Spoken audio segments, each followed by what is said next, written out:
to listen my story? Okay, let's go.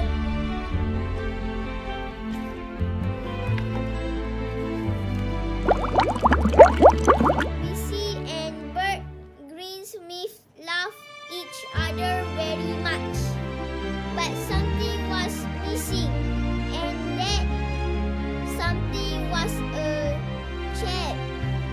Why so glum? Present one. Bert asked one day. I love you, Bert, Bessie said, but I really like a baby. Bert thought for a while. Our neighbor's garden is packed with delicious vegetables. Maybe they help us have a chat. You know what they say? Eat you greens, I make you great. So peel some veg on a very plate. Don't go next door. Bessie pleaded. That old lady's a bit of a witch. But Bert want a chill as much as his wife. So one midnight he picked a pepper,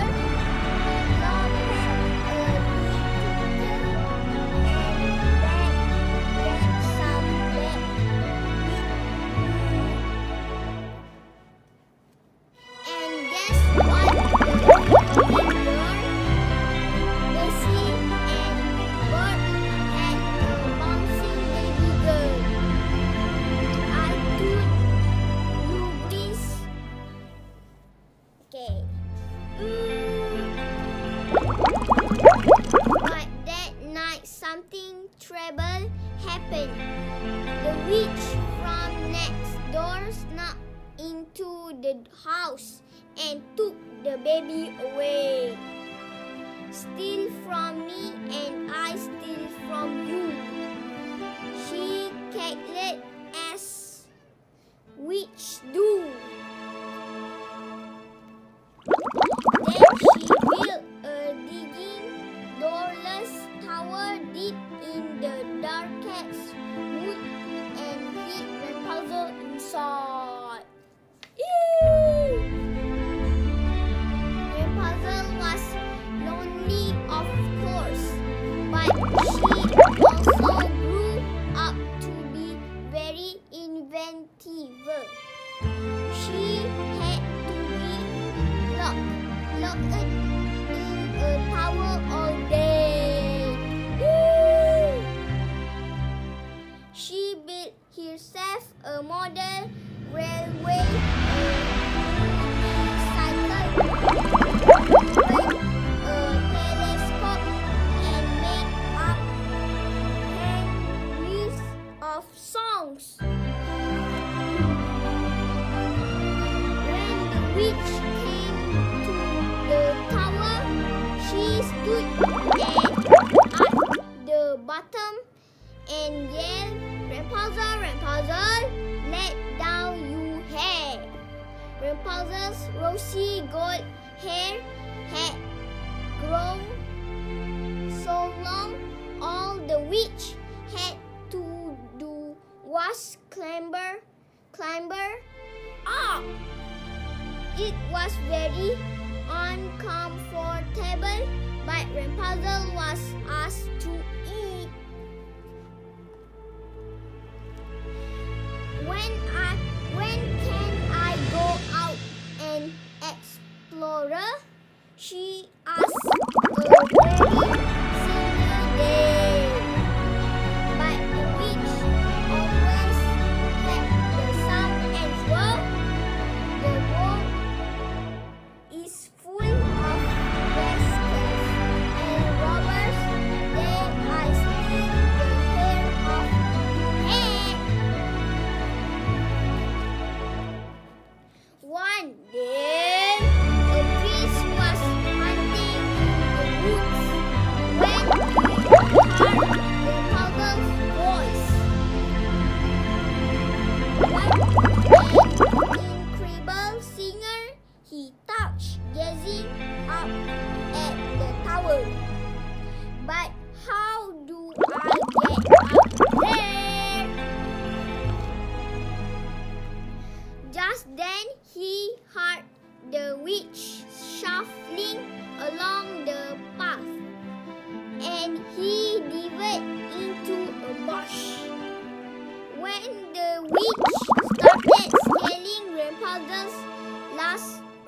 logs. The prince was flabbergasted. Now I've seen everything he touched. Once the witch had left, the prince called out, "Rapunzel, Rapunzel, let down your hair." "Who are you, Rapunzel?" yelled when she saw the prince at the window. "I am Freddie," said Prince Freddie. "Can I come in deepest if you're going to steal something?" Rapunzel said. "I am a black belt in karate. You know self-touch?" But Rapunzel decided to show him all the things she made. They talked and talked. Freddie was funny and he knew so much stuff. But then the witch came back. Oh no! Freddie held out his hand to the old lady. "I like to take Rapunzel to the place," he said. The witch's face was dangerous and dark. "Steal from me and I steal from you," she hissed. Then she hurried him out of the tower. "I never leave this place," the witch snarled. "You're mine," and she jumped out of the window, yanking hard at Rapunzel's locks. "Hurrah! Nobody owns me," thought Rapunzel. Then she cut off her rosy gold hair, tied it to the window, and sailed down. When Rapunzel found Freddie, he was battered and blind.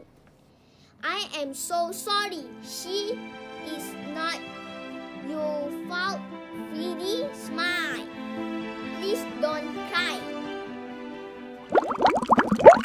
But Rapunzel's tears were like magic. Freddie blinked. He couldn't see again. Hello. Back at the place, Freddie made Rapunzel his chief inventor, and they become friends. Woo! Rapunzel built all sorts of cool things for the kingdom, even a harvesting machine. Then she offered free vegetables to everyone in the land. And guess what? She gave the witch the job of giving out the green.